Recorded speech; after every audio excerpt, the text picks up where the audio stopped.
Hi, everyone. My name is Aiden Smith, and I'm a student at the University of Illinois, Champaign-Urbana, and today I'm here to discuss the severity, persistence, and normalization of institutional harassment in the workforce.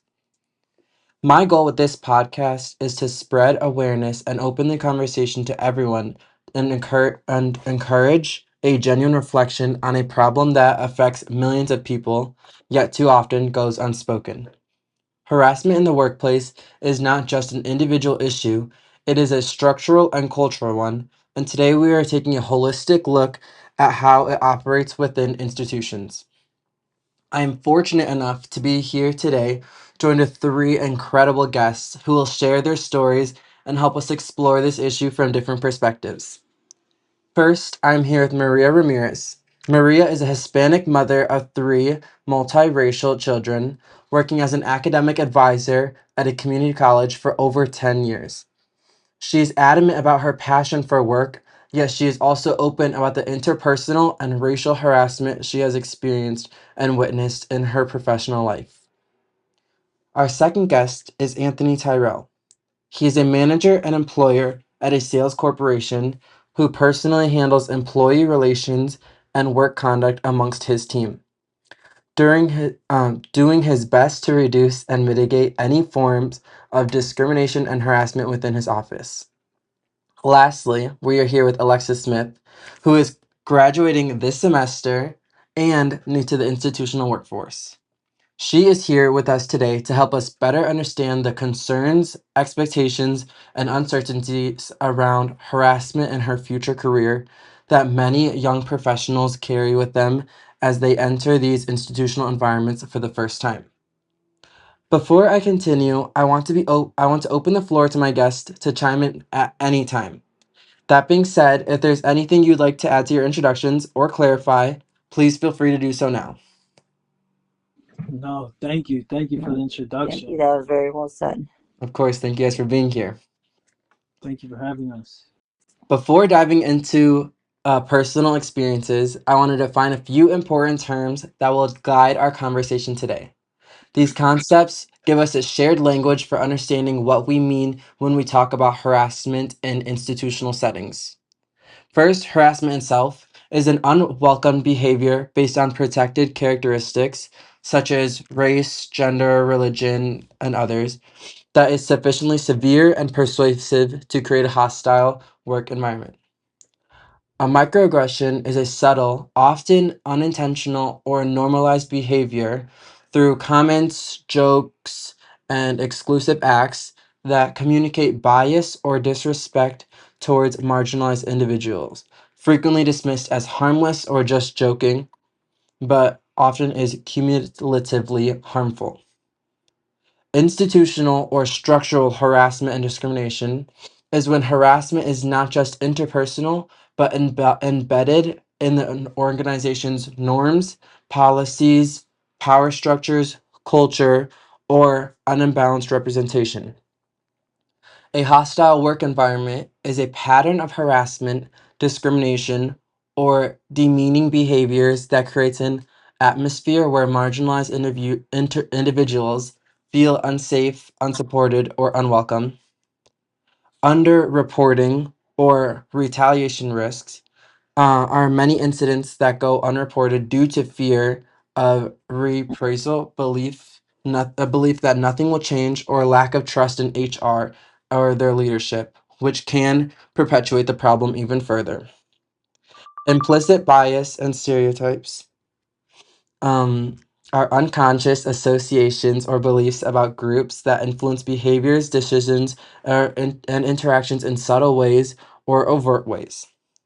A power imbalance is an unequal distribution of influence, control, or authority between individuals or groups where one party has significant more leverage affecting decisions, resources, and outcomes in relationships, workplaces, and society, often leading to one side feeling dominated or overheard. And a double bind is a dilemma in communication in which an individual or group receives two or more mutually conflicting messages. The best example I like to give with this is the double bind of a working mother. She is expected to fill this need of a stay at home mom and do all the duties, while expected to be the financial provider of the family, and both ideas are conflict and often go together, making the individual feel this pressure and never the ability of never being able to succeed. Does everyone agree with these terms and concepts? Yeah. Yes, I do. Okay, perfect. Okay, so my first question goes to Maria. Can you describe the most recent incident of harassment and how it made you feel? Hi, Aiden. Of course. Um, so this incident didn't happen too long ago. I would say maybe a couple months ago. I've been working, as Aiden said, that I've been working at my community college for over 10 years. So we've been used to management changing, every so often.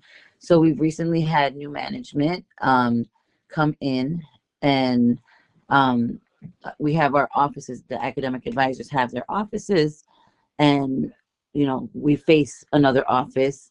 One of my coworkers is a young African American man. Been working with him for a little while.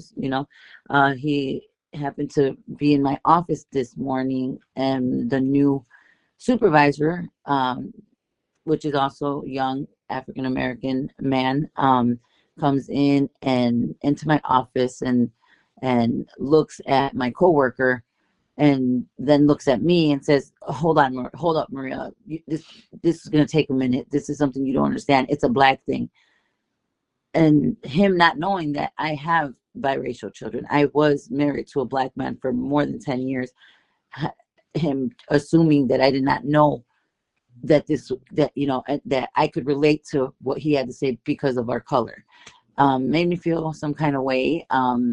I was a little angry, but still shocked that, a manager should know better not to say nothing like that, not to promote or be involved with any, type of harassment. It kind of like my jaw just dropped to the floor. It was not a good feeling. I was, like I said, a little anger, but still shocked, kind of hurt. Um, I don't know. It was just, it was not a good feeling. Mm, I'm so sorry that happened to you. And just to be clear, this stereotyping and exclusion by your manager happened in your office. Am I correct? Yes, it was in my office. Wow. And did you report this to HR, and what process made you come to that decision? I thought about it. I talked to a couple of, coworkers that have also, have, been working with me for 10 years. But I think I didn't report the incident. Reason why behind that was like fear. I was, I'm always scared. Like if I report something, I'm either going to be retaliated against, or I'm going to be, you know, marked like target to, try to get us out of there, or fire us, or give us some kind of disciplinary action. So yeah, I would say fear is what Hmm. prevented me from reporting it. Thank you for sharing. Mhm. Okay, Anthony, I was hoping you can give us some information about what formal policies against harassment and discrimination does your company have, and how these policies are communicated to your employees. Yeah, of course. So the company I work for, we have a clear zero tolerance policy towards harassment and discrimination. We follow a formal code of conduct that applies to everyone in the building, from the employees to the contractors, leadership, you name it. They're held to the same accountability. It ultimately outlines what constitutes unacceptable behavior and how to report concerns about the protection and a place for anyone who comes forward. Thank you. And how does like leadership contribute to setting this tone of respectful behavior and inclusion and inclusive culture within your office? Yeah, so we also have a structured investigation procedures, anti-retaliation safeguards, and regular training to make sure people understand both the policies and the culture we expect. And at the core, our goal is to ultimately create an environment where the people feel safe, respected, and empowered to be ultimately the best that they can be, really, in their position. But we also offer like bonding nights, team nights, where we aim to boost everyone's morale and help everyone kind of coexist and work better with one another. Hmm. Um, but ultimately, it stems down to leading by example. Yeah, I love that. And then, just curious, what training or education have you personally provided, or that you wish you could provide on on microaggressions, implicit bias, or structural discrimination within your office? No, yeah, totally.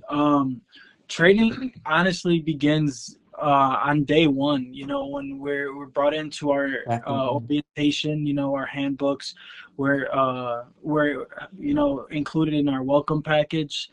Once a month, we have what's called a success meeting, where we have an out of office representative come in and talk to us one on one and see where we're doing good and where we can use some improvement. But ultimately, they're really there to make sure that we as employees are feeling safe, feeling heard, and understood.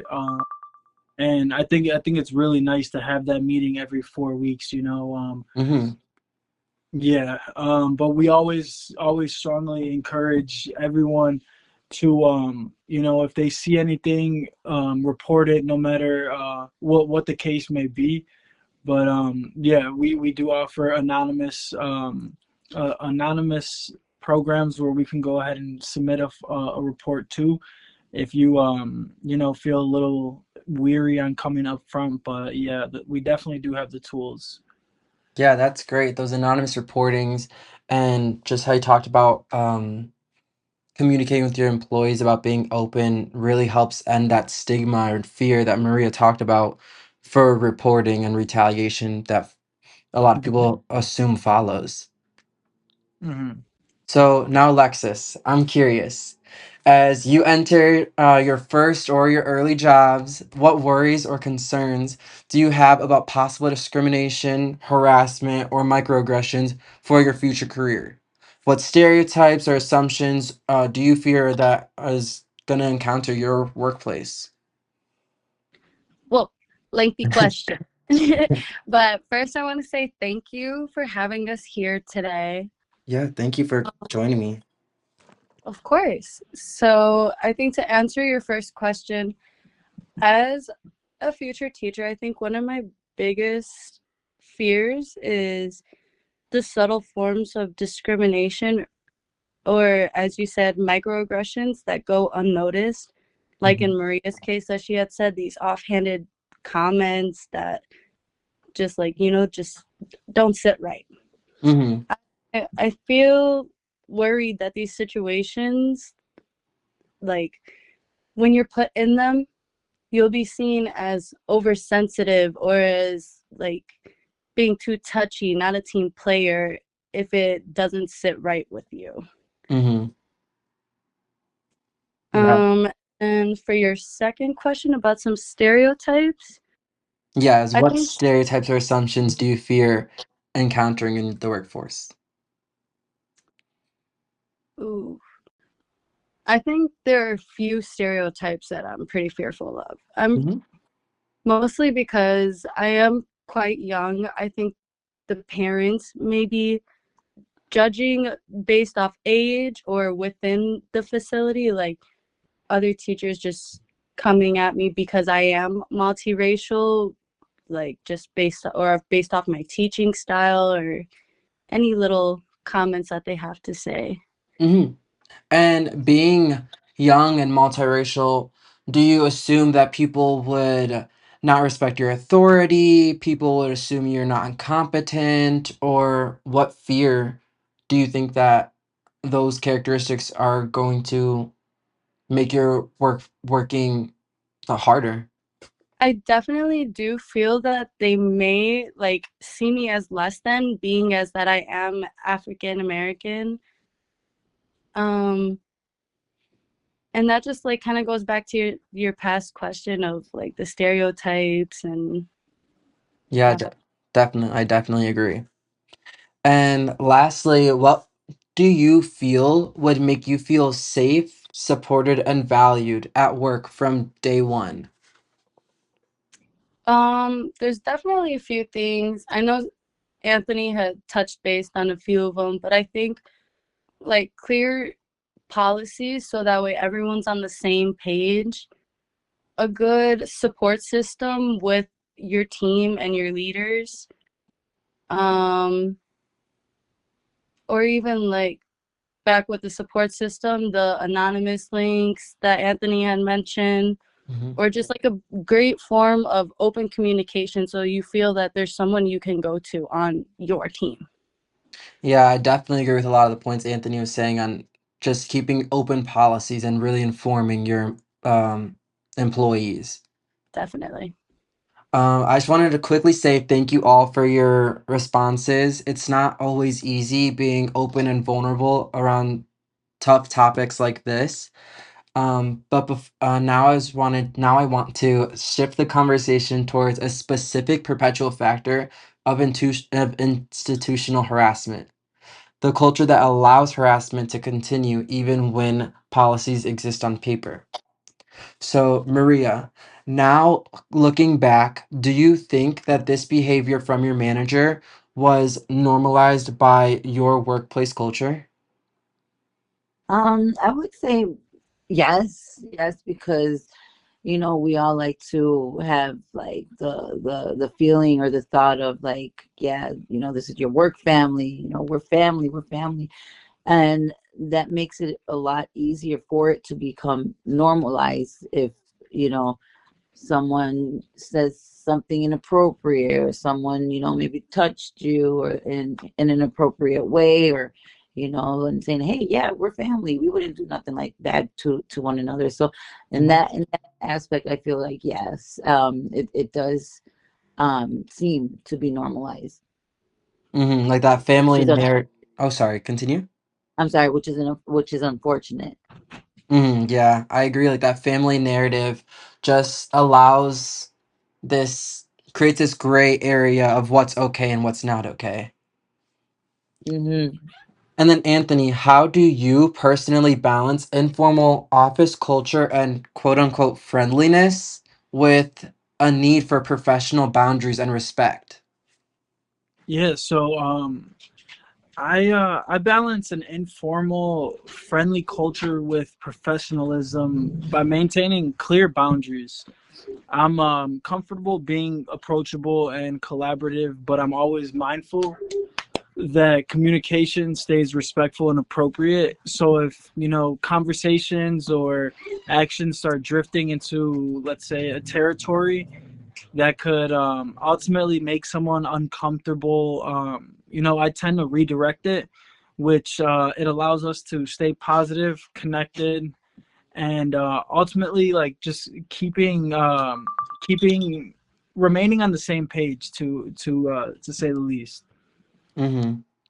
And then also, just curious, like, because I know you mentioned how you have office outings. How does this professionalism get handled there?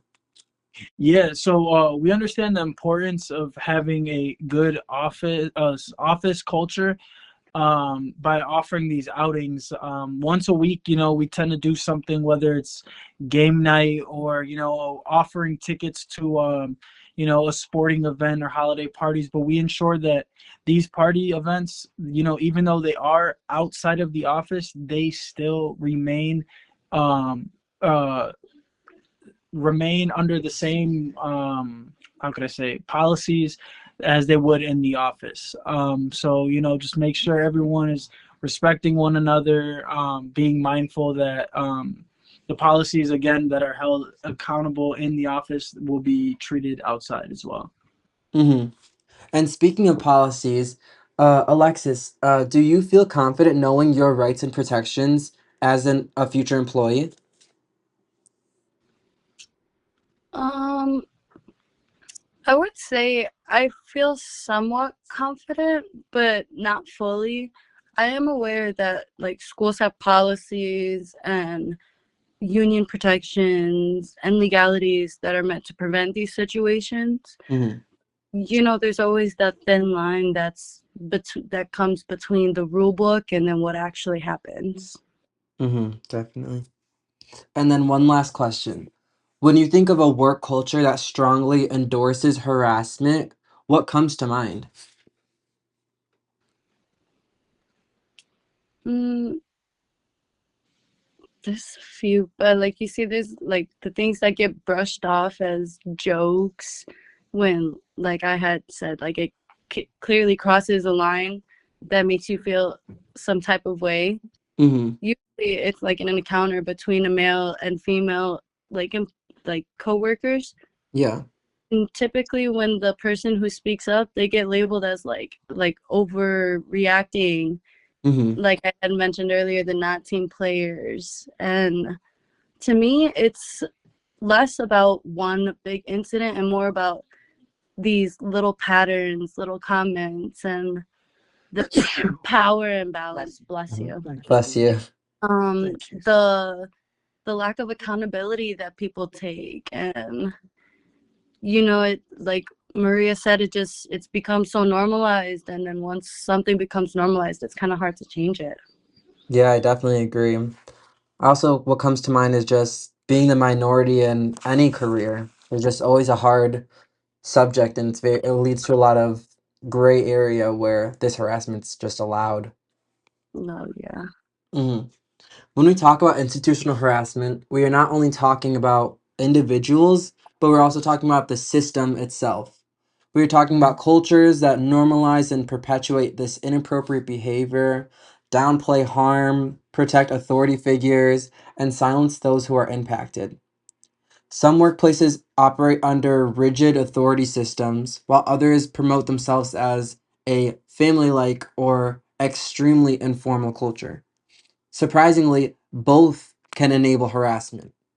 In many friendly or casual environments, boundaries become blurred, disrespect gets rebranded as humor, discomfort gets labeled as sensitivity, like you were all saying, and accountability becomes optional. Specifically, in domestic labor, many workers are told that they are part of the family while, while simultaneously being underpaid, overworked, and vulnerable to exploitation. Familiarity can become a shield for misconduct.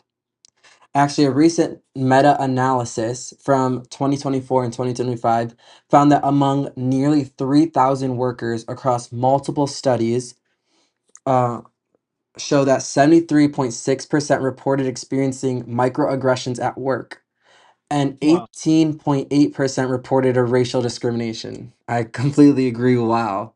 that's That crazy. that took me by shock too when I first seen that. This statistic just reinforces um this this statistic just reinforces the one thing. Harassment is not rare. It is not is not accidental, and it is not isolated. In some workplaces, harassment is overlooked and minimized, and in others, it is quietly treated as a rite of passage. As we close today's conversation, I want to leave you with this. Institutional harassment does not survive in silence by accident. It survives because silence is enforced, normalized, and expected. It Mhm. thrives when discomfort is dismissed. It persists when experiences are invalidated, and it continues when responsibility is avoided. The voices you heard today represent countless others who were never invited into the conversation. Not because their stories are unimportant, but because their discomfort was inconvenient. Awareness is not enough. Policies are not enough. Statements are not enough. Real change requires accountability. It requires listening. It requires action. Whether you are a student, a manager, or an employee, you have a role in shaping your workplace. I want to say thank you to my guests for trusting us with your stories. Thank you for the audience. And remember, a respectful workplace is not a privilege, it is a right. Thank Beautifully you. said. Thank you. Thank Thank you you. very much. And thank you Thank again you. for Yes, Of thank course, thank you so much. Have a lovely day. you. You too. Bye.